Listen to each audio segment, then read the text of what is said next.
Crise sécuritaire dans l'Est de la République démocratique du Congo. L'Union européenne appelle le Rwanda à retirer ses troupes du sol congolais et la fin de son soutien au groupe rebelle du M23 et appelle à la neutralisation de FDLR par le gouvernement de la République démocratique du Congo. Quel sens donner à ces énièmes appels de l'Union européenne?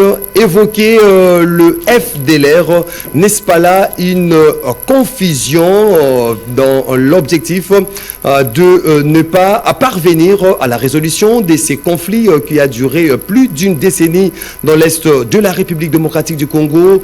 Dialogue inclusif aura-t-il pour finalité l'unité nationale ou le changement de la Constitution? On en parle, mesdames, messieurs. Bienvenue à votre émission Zoom qu'on a l'immense et le réel plaisir de recevoir pour vous ce soir monsieur Edouard Kabouayi, qui est au cadre de l'UDPS Tshisekedi. Monsieur Edouard Kabouayi, bonsoir et bienvenue. Bonsoir, très cher Maxime.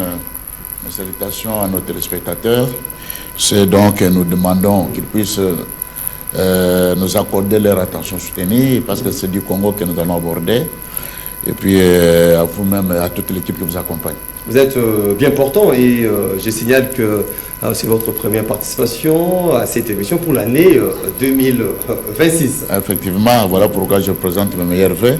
Merci. À vous-même, le présentateur de cette grande émission, suivi par tout le monde, et puis aussi le directeur général qui conduit la politique de cette grande chaîne.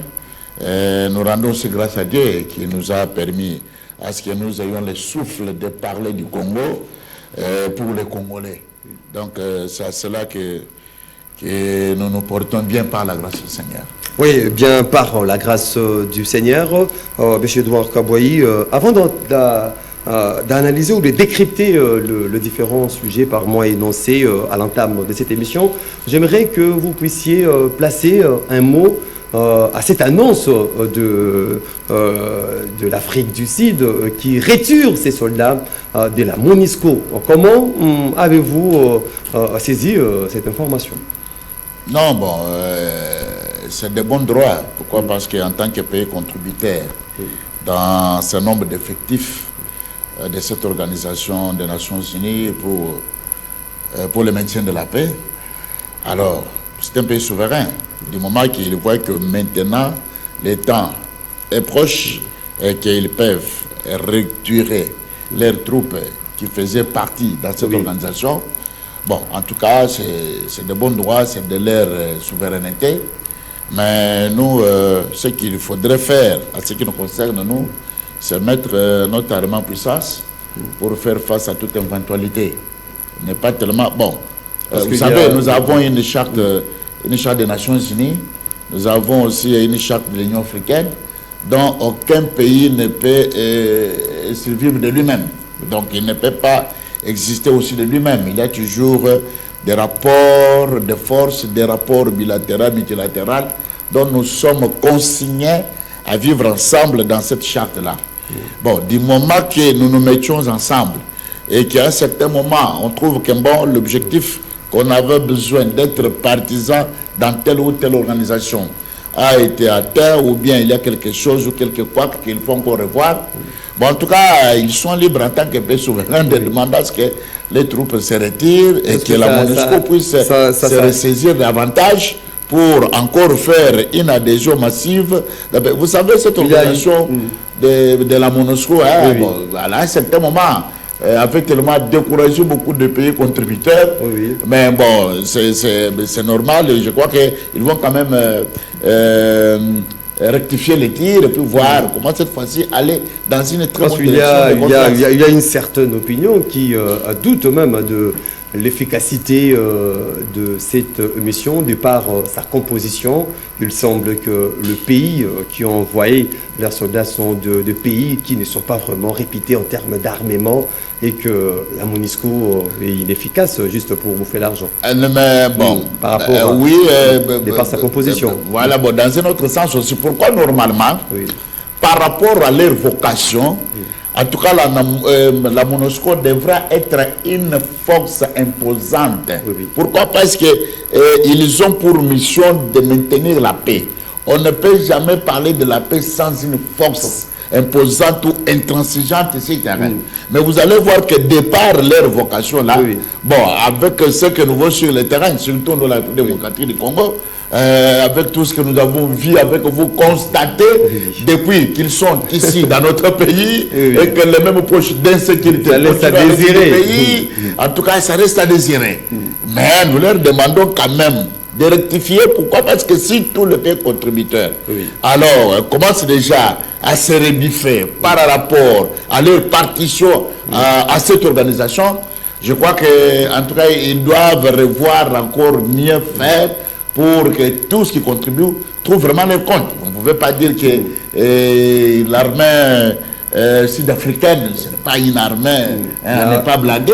En tout cas, c'est une armée. Mais plusieurs pays là qui envoient les militaires. Etc. Mais maintenant, une armée équipée, formée, structurée, qui arrive sur les théâtres des opérations. Il trouve à un certain moment, vous qui sont obligés de maintenir la paix, vous créez encore des problèmes. Ah non, mais là, c'est un peu compliqué. En tout cas, nous voudrions à ce que l'Afrique du Sud, en tant que pays souverain, il doit prendre ces décisions qui les conviennent mieux pour la bonne marche de leur pays ou bien de leur armée. Pour la bonne marche de leur pays. On va parler cette fois-ci de ces dossiers sur le dialogue inclusif en République démocratique du Congo, tant réclamé par les uns, dont les autres réfitent en même temps. Monsieur Edouard Kabouaï, dialogue inclusif en RDC aura-t-il pour finalité l'unité nationale ou les changements de la Constitution? Très cher Maxime, clairement, pourquoi? Parce que beaucoup de gens n'ont pas fait la science politique. Et la plupart ne sont pas les politologues pour décrypter mais la situation du pays.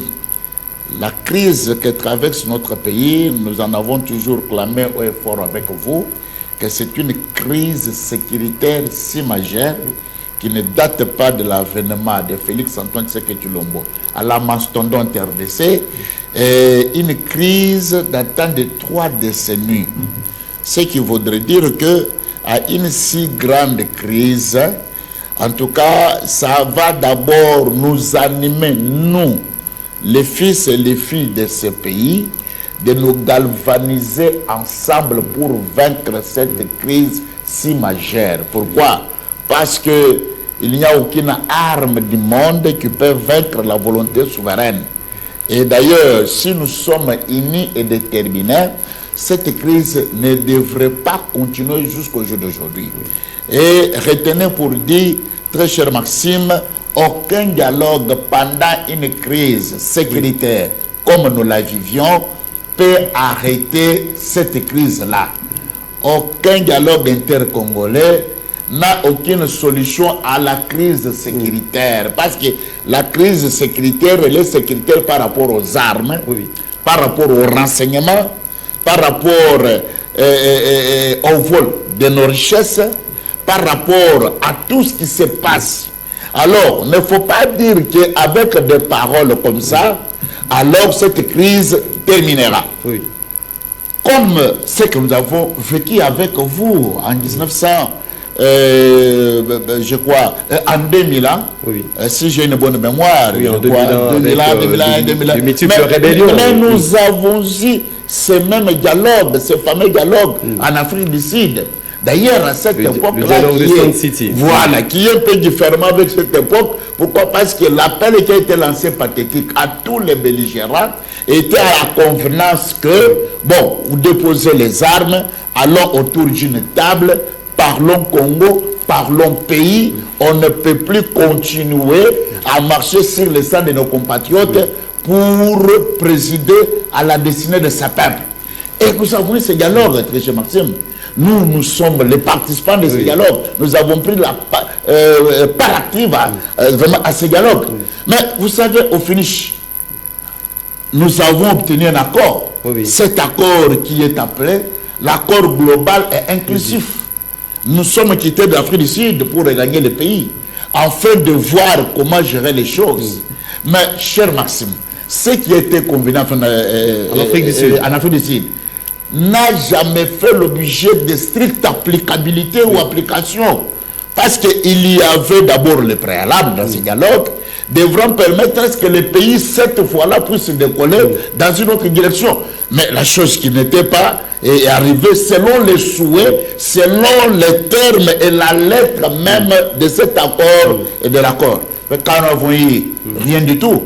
Mais au jour d'aujourd'hui, lorsque nous voyons avec vous qu'il y a une armée étrangère, en tout cas, mon très cher Maxime, moi je suis peiné de constater que la classe politique congolaise minimise cette crise. Mais le chef de l'État, Félix Tshisekedi, reste aussi favorable à ces dialogues, mais en imposant un certain nombre de critères. Non, oui, mais c'est ça que nous vous disons. C'est un processus pour le moment. Oui. On ne peut pas parler du dialogue comme gage de mettre fin à la guerre. Non. Là où il y a la guerre, il y a une demande explicite de faire face à cette guerre-là.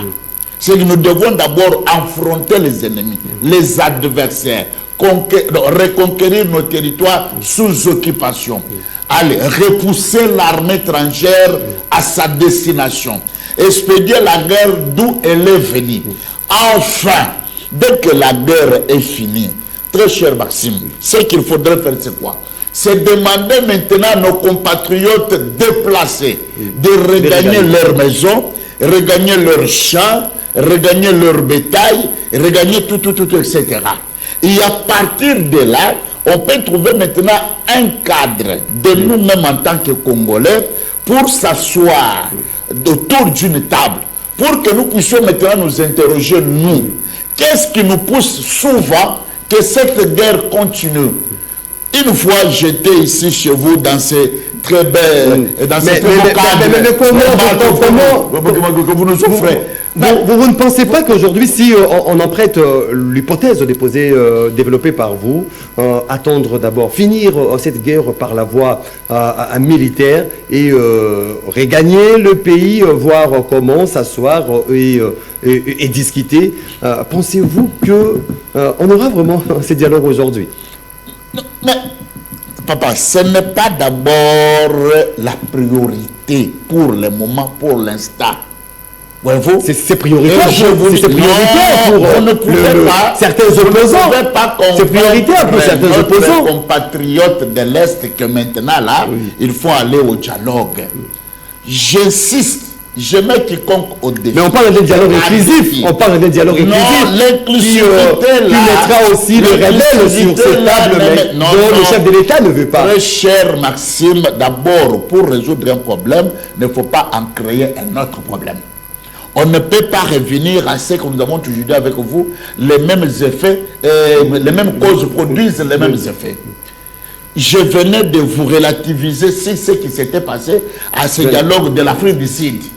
Avons-nous eu dans cette gouvernance-là l'infiltration, c'est-à-dire le mixage, le brassage et tout ce que nous avons vécu avec vous, qui nous porte le malheur jusqu'au jour d'aujourd'hui? Voulez-vous que nous puissions encore revenir dans les mêmes causes qui vont nous produire encore les mêmes effets? Ça, ce n'est pas nous de l'UDPS. Ça, ce n'est pas la vision et la détermination du garant de la nation, Félix Antoine Tshisekedi Tshilombo. Nous nous sommes déterminés, décidés que cette fois-ci, nous voulons mettre terme définitivement et durablement sur cette cause qui a endeuillé, qui continue à endeuiller nos familles, nos parents, nos frères, etc.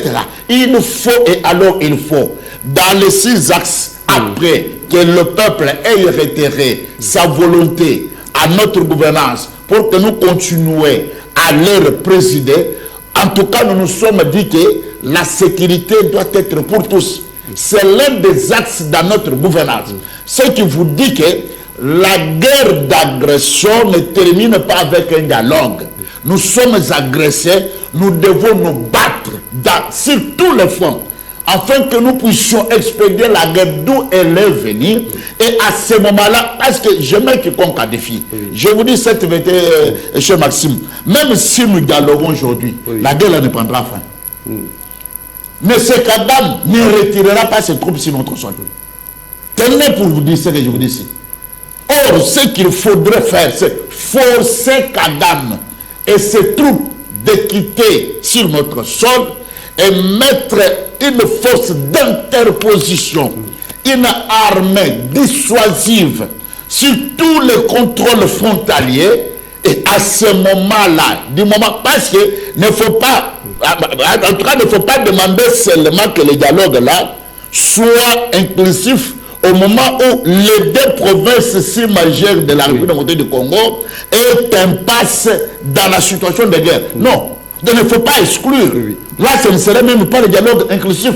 Pour que ce dialogue-là soit inclusif, c'est-à-dire toutes les filles et fils du Nord et du Sud de Kivu doivent y prendre part aussi au dialogue pour identifier qui est traître et qui ne l'est pas. Mais il a fait quoi pour que notre pays continue à être déstabilisé jusqu'au jour. Est-ce que vous pensez aussi de la même façon que certains au cadre aussi de l'IDPS qui pensent que aujourd'hui la porte aussi sera ouverte pour le changement de la Constitution dans la mesure où Félix Tshisekedi, les 10 ans qu'il devrait normalement jouir de son pouvoir, il n'a pas pu jouir de ces 10 ans. Il y a eu trop de problèmes, il y a cette guerre d'agression, il y a de Covid. Félix Tshisekedi n'a pas joui vraiment de ces 10 ans. D'où qu'il faille qu'il y ait prolongation du mandat de Félix Tshisekedi. Je cite notamment le professeur Chilumbu qui est au cadre de l'UDPS. Pensez-vous de la même façon ou bien vous avez une réflexion contraire à cela? Non, nous sommes en train de réfléchir ensemble. On a toujours dit gouverner, c'est prévoir. Alors, nous sommes en train de prévoir. Pas seulement prévoir, saisir des situations que les pays traversent. Cher Maxime, lorsque les peuples vont aux urnes, ils vont parce que c'est le peuple qui donne mandat à Maxime en tant que souverain primaire pour que Maxime nous protège, nous nourrisse, nous donne l'éducation, de l'eau, de la santé et de l'électricité. Donc tout ce qui est... C'est l'objectif de l'élection. C'est pourquoi dans un pays démocratique, l'élection n'est pas faite de la manière dont, qui peut être comme bizarrement ou hasardement, mais l'élection est faite pour le peuple et par le peuple. C'est le peuple qui se choisissent leurs dirigeants. Et c'est le peuple qui donne mandat à un individu pour qu'il puisse diriger ses destins. Mais maintenant, vous allez voir que depuis le 24 janvier 2019, que Félix Antoine Tshisekedi Tshilombo a prêté serment. Cher Maxime, n'inventons pas des roues ou des choses qui ne sont pas vivables. Nous avons les deux pieds sur terre. Vous avez vu que Félix Tshisekedi, les soi-disant opposants, et ceux qui s'étaient déjà préparés pour nous mettre les bâtons dans les roues, ils avaient déjà planifié de l'empêcher à ne pas concrétiser sa vision et pour le bonheur de ce peuple. Nous avons pris un des Andégachi, comme vous le savez, nous avons déboulonné le système. Après le déboulonnage du système, lorsqu'ils ont constaté que maintenant le système a été déboulonné, nous n'avons pas une dernière prise, si ce n'est que prendre les armes pour l'étouffer, afin qu'il ne concrétise pas. Parce qu'au jour d'aujourd'hui, cher Maxime, à tous qui aiment ce pays, ils voient que la République démocratique du Congo va dans une bonne direction de développement. Et c'est là vous permet. Il trouve que ce qu'il faudrait faire, c'est empêcher que la RDC puisse décoller avec le fils du pays. Voyez-vous. Et alors c'est comme ça. Le fils du pays a déjà consommé le temps requis. Le fils du pays, le fils du pays a déjà consommé les temps requis. Non, mais il a consommé le temps par rapport à quoi? Pourquoi? Parce que la personne qui est élue au suffrage universel direct a la vocation ou a la profession de mettre tout ce qui est dans sa vision au pouvoir du peuple.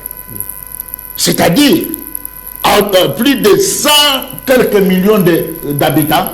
Non, mais le Nord Kivu, le Sud Kivu, lorsqu'ils ont élu Félix Tshisekedi, ils n'ont pas élu Félix Tshisekedi pour la guerre. Ils ont élu Félix Tshisekedi pour leur bien-être. C'est ça le mandat du peuple.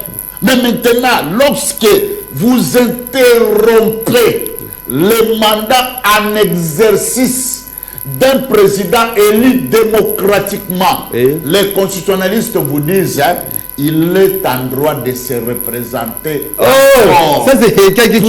Non, écoutez, cher Maxime. Quel juriste? Cher Maxime, il y a une loi. Il y a une loi mère qui est la Constitution. Il y a une loi mère qui est la Constitution. Lorsque le président prête serment, il ne prête serment pas devant la guerre. Il ne prête pas serment pas devant la Covid. Il ne prête pas serment pas devant les catastrophes naturelles. Il prête serment devant Dieu et pour son peuple. Mais vous avez des intentions cachées, vous, de la majorité de l'Union sacrée de l'UDPS. Vous avez des intentions cachées derrière toute chose. Peut-être derrière le dialogue, derrière vos différentes démarches. Je vais vous dire une chose. On ne peut pas organiser les élections en temps de guerre. Avez-vous déjà vu ça où?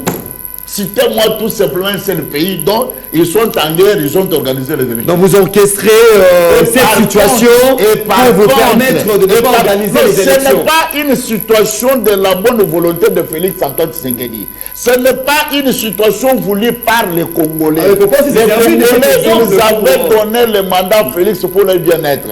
Mais du moment qu'il y a la mort, il y a l'agression, il y a les viols, tout ce qui est de violation des droits de l'homme, ne faut pas imputer ça sur la tête de Félix Antoine Tshisekedi Tshilombo. Il est là pour donner le meilleur de soi devant les peuples qui lui ont élu. Et laissez-moi vous dire cette vérité. Si vous, aujourd'hui, dont nous sommes en temps de guerre, vous exigez que les élections, vous cautionnez la balkanisation. Vous cautionnez la balkanisation. Parce que vous allez nous dire, nous, par quel bâton magique. On n'a pas consacré la balkanisation en 2019. Non. On n'a pas... Il n'y a pas juste... En 2019, on n'a pas consacré la balkanisation. Non. Il y a ne faut pas confondre les cas isolés et la guerre d'agression. Ça sont des cas isolés. Mais nous parlons de la guerre d'agression. Cher Maxime, nous parlons de la guerre d'agression. C'est-à-dire, vous n'allez pas dire au peuple ukrainien que allez-y aux urnes. Ils vont aller devant quoi et comment? Devant les tirs, devant des balles, devant des bombes qui tombent. Vous voyez même jusque dans les camps de déplacés où on lance des bombes. Cher Maxime, ne faut pas minimiser la guerre d'agression que nous vivions. Cette guerre d'agression, c'est la balkanisation concoctée par les multinationales, cette nébuleuse-là, de la communauté internationale, vouloir tout simplement s'accaparer de nos provinces tant riches en soi. Or, ce qui est là, comme vous le savez, mais nous savons que c'était l'Occident qui a armé Rwanda. Nous savons que toutes les armes que Rwanda a aujourd'hui, dans les rapports identifiés, certifiés par les experts des Nations Unies, tous disent les mêmes langages pour vous dire que Rwanda est armé par l'Occident. Les armes que Rwanda détient, ce sont les armes technologiquement sophistiquées et consorts. Ces armes-là vont à quelle destination? À la République démocratique du Congo. Pour faire quoi? Pour tuer. Combien? Nous avons déjà 15 millions de morts. Alors vous voulez, vous, en temps de guerre, organiser des élections. Qui va aller voter au nord et au sud de Kivu et dans quel climat que vous allez organiser? Vouloir les élections pendant cet temps, c'est cautionner et alors donner la possibilité à la balkanisation. Mais finalement, on a comme l'impression que l'UDPS, Union sacrée, ne veut pas que les chefs de l'État, Félix Tshisekedi, quitte un peu tôt, conformément à la constitution du pouvoir, mais quitter un peu tard par le voie des négociations. Je ne suis pas là, mais comment il y a le format même, parce que Félix Tshisekedi, favorable au dialogue, mais avec certains critères placés. Et déjà, le président, qui fait réagir le président des Alliances pour le changement, Jean-Marc Aboun, qui pense qu'il est politiquement incorrect qu'un pouvoir qui est contesté puisse se choisir les interlocuteurs, fixer les règles de jeu et les lignes rouges à ne pas franchir. Kabound, c'était Minifretin, made in UDPS. Personne n'a le pouvoir devant son créateur, lui en tant qu'une créature. Alors, nous l'avons appris la politique, et donc on va avoir beaucoup de temps. Mais c'est que nous lui demandons tout simplement de ne pas continuer à ouvrir ses mandibules pour pérorer que pérorer. Mais il doit revenir à sa prophétie. Parce que si il était réellement éclairé, et que ce qu'il avait prophétisé devant la nation congolaise, à ce que l'UDPS restera au pouvoir jusqu'à la venue du Seigneur, il doit comprendre que sa prophétie est en marche pour se concrétiser. Bon, de toute évidence, non, mais c'est lui qui l'a dit, que c'est moi. C'est pas moi qui l'a dit, c'était lui, tout simplement. Moi, autrement, je suis en train de faire tout simplement le relais de ce qu'il avait dit. C'est-à-dire qu'il doit quand même contrôler lorsqu'il est devant l'opinion, même lorsqu'il est devant les médias. Alors, nous refermons cette parenthèse rapidement. Revenons à ce que vous dites, cher Maxime. Cher Maxime, écoutez, les dialogues, s'il en aura, parce que moi je leur ai dit, c'est parmi nous qui s'accrochent encore à la manigance de M. Kagame, notamment les dialogues avec ces pantins, lesquels n'aura pas lié. Ils sont en train de faire l'ironie de la lecture du pays. Et c'est-à-dire qu'ils sont à côté de la plaque. Ils doivent comprendre cet réalisme en soi. Les dialogues, on appelle ça arbre à palabres. Il y a un problème, pouvons-nous nous parler? Mais dites-moi le contenu de ces dialogues. Pourquoi? Parce que... Vous trouvez aucun contenu? Non, mais papa, mais est-ce que sommes-nous dans une crise politique dans ce pays? Les Congolais vous diront non. Nous n'avons pas une crise politique dans ce pays. Élections en 2023, il y a eu les élections en 2023 qui sont bien passées. Qui sont très très bien passées. D'abord saluées par les observateurs internationaux.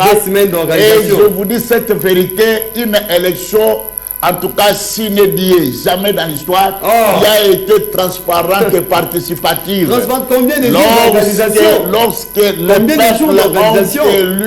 le peuple ont élu, les jours ne fait pas l'urne. C'est les électeurs qui font l'urne, ce n'est pas les jours.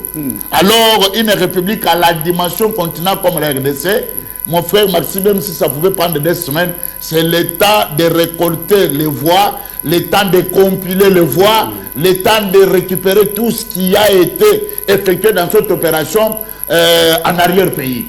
Donc, ce qui voudrait dire que nous ne sommes pas dans une crise ni de légitimité, ni de la légalité. Il y a l'un de nous qui a été plébiscité à la mastodonte RDC avec plus de 60 quelques de pourcentage. Il a prêté serment devant tout le monde et aucun pays, cher Maxime, n'a rétorqué, n'a fait un communiqué allant dans le sens que les élections n'étaient pas bien déroulées, n'étaient pas bien passées.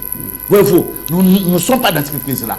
Or, s'il faudrait qu'il y ait un dialogue, peut-être si on y était dans la phase d'une crise post-électorale, de légitimité, du moment où il n'y en a pas, c'est qu'il faudrait dire que le dialogue qui aura lieu au moment opportun, selon que l'agenda du garant de la nation lui permettra, aura lieu uniquement pour la réconciliation des fils et des filles de ce pays. Pourquoi?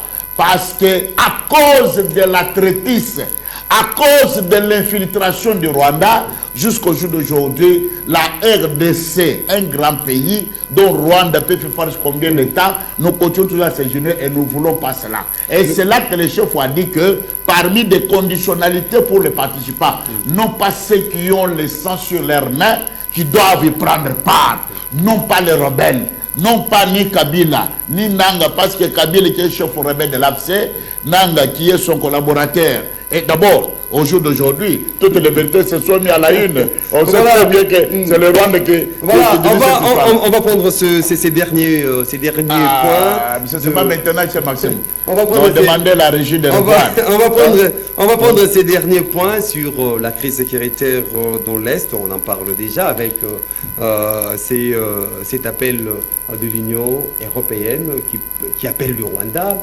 à retirer ses troupes sur le sol congolais à la fin de son soutien aux rebelles du M23 et à la neutralisation de FDLR par la République démocratique du Congo. La question que l'on se pose,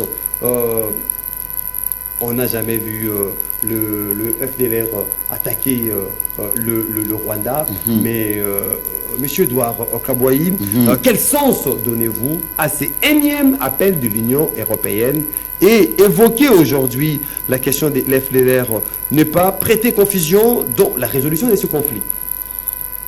Ce que la RDC demande à la communauté internationale, ce ne sont pas les communiqués, c'est la force d'agir. Pas ces complaisances-là. Parce que, autant de communiqués, mais la réalité est tout autre sur le terrain. Voilà pourquoi, jusqu'au jour d'aujourd'hui, nous, la RDC, nous avons opté de coopérer avec les États-Unis d'Amérique directement, en tant qu'une grande puissance mondiale. Parce que ce que nous voyons avec vous, ça, ce sont les émotions. Ce sont les spectacles odieux et indésirés. Les appels les appels de bois, depuis que les années ont commencé, quel est le résultat escompté? Hein? Qui ne sait pas, dans toutes ces organisations internationales, que c'est le Rwanda qui a dressé un pays souverain? Il a violé tant dans les chartes des Nations Unies, tant dans la charte de l'Union africaine. Qui ne le sait pas? Est-ce que l'Union africaine n'a pas une armée d'interposition? Est-ce que l'Union africaine n'a pas un mandat? Alors pourquoi toujours les communiquer? Et pourtant, les chefs ont été si clairs lors des échanges de vœux avec les corps diplomatiques pour leur donner ce message-là.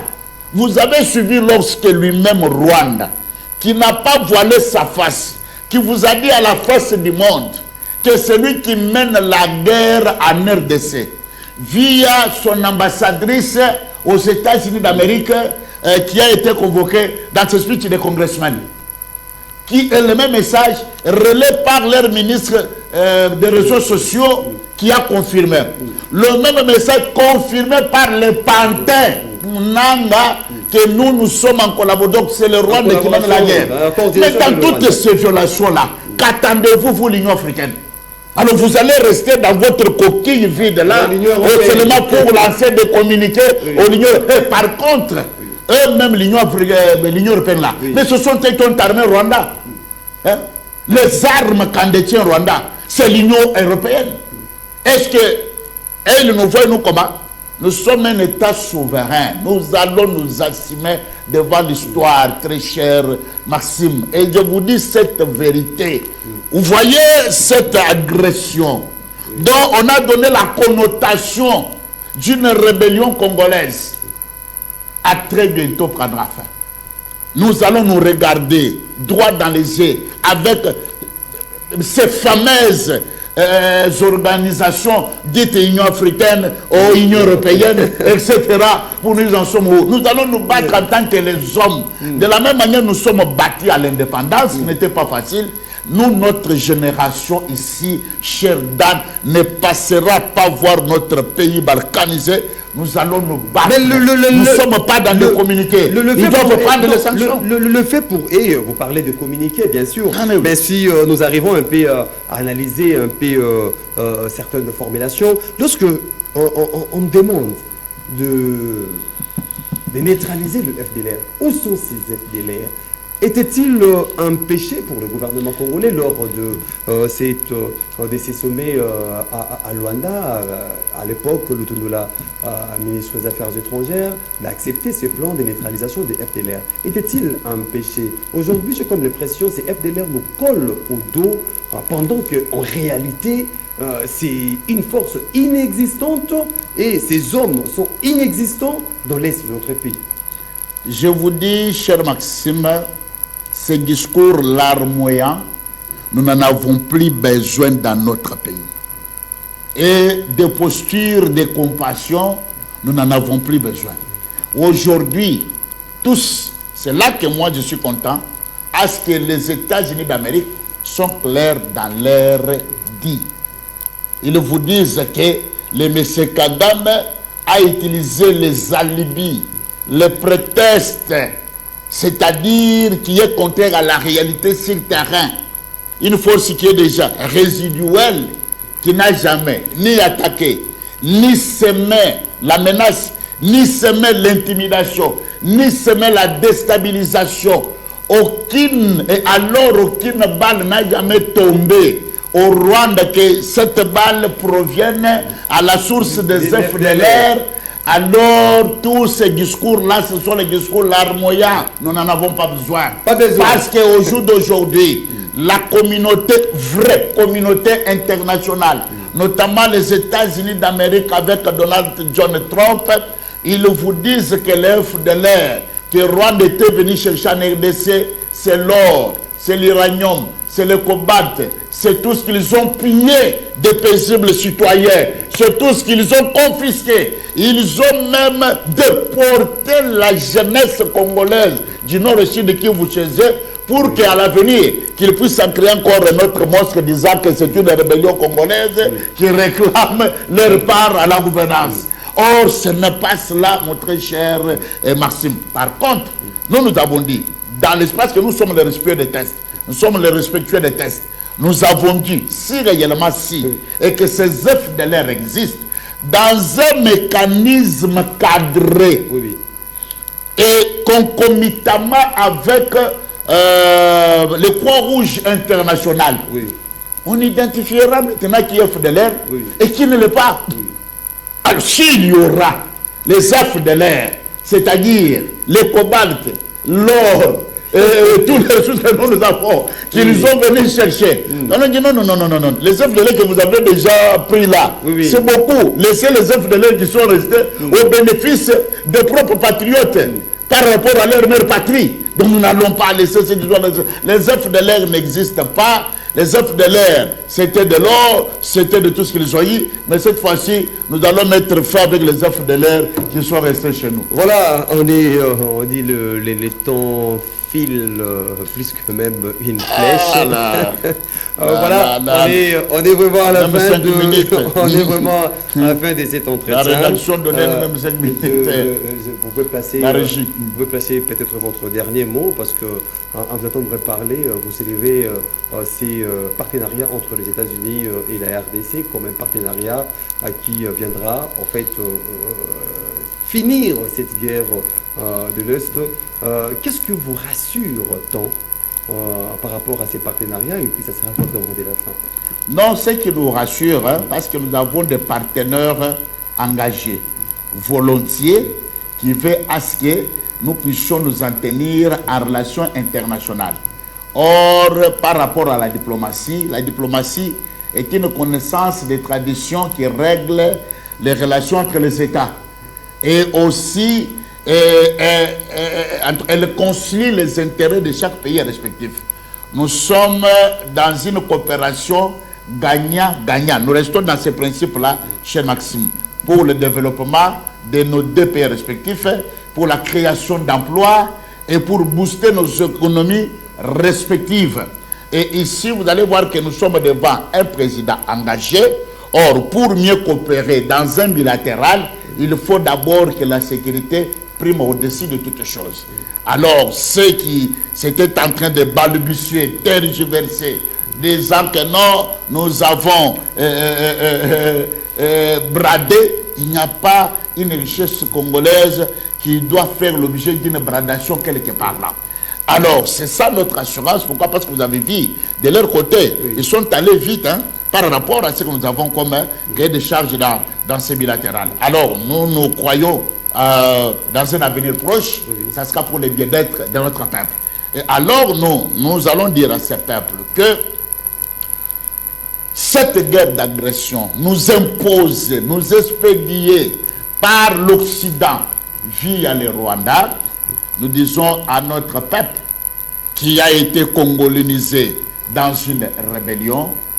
D'ici quelques semaines, d'ici dans tout un avenir proche, cette guerre prendra fin. À la différence assez précédente, cette guerre, lorsque ça va prendre fin, la mère patrie sera couronnée avec une couronne de dignité. Et en prime, nous aurons une armée dissuasive, patriotique, républicaine, sans aucun brassage ni mixage. Et cette armée qui sera au service du peuple, structurée, occupée et équipée. Et alors, nous allons dire avec les Congolais, dès ce jour-là, le commandant suprême des armées, Félix Antoine Tshilombo Tshisekedi, qui est un héros vivant, qui est entré déjà dans l'histoire, ce moment-là, nous allons maintenant vivre dans un pays où tout le monde aura besoin de vivre. Ne nous lâchez pas. Ne nous lâchez pas. Et il ne faut pas suivre le discours de sirènes de nuit. Hâte au tribalisme. Hâte à tous ceux qui nous divisent. Galvanisons-nous derrière le commandant suprême des armées, Félix Antoine Tshisekedi Tshilombo, pour vaincre l'ennemi. Aucune arme, le Rwanda ne nous vaincra pas. Voilà. Nous allons vaincre le Rwanda à tantôt et nous parlerons maintenant du développement de notre pays. Vous êtes vraiment très optimiste quant à la victoire de l'RDC. Parce que je suis un patriote pour mon pays. Je suis la de défendre le match de Patrice Emery-Lumumba. Edouard Kaboyi, au cadre de l'UDPS. Je vous dis merci d'être disposé. Merci très cher Maxime pour l'honneur et à nous de continuer toujours à mettre au parfait notre peuple afin que nous ayons tous même longueur d'entendement sur l'évolution politique de notre pays. Voilà, vous êtes nombreux à nous suivre de partout à travers le monde. Merci de votre attention soutenue, une émission réalisée par Moro Nzambe. La production assurée par Doudou Motiri. Moro Nzambe était également derrière les caméras. Je vous retrouve très prochainement pour parler bien évidemment Congo. Ça sera avec le même plaisir qui nous anime d'ailleurs. D'ici là, portez-vous bien et bonne évasion sur votre chaîne. Au revoir.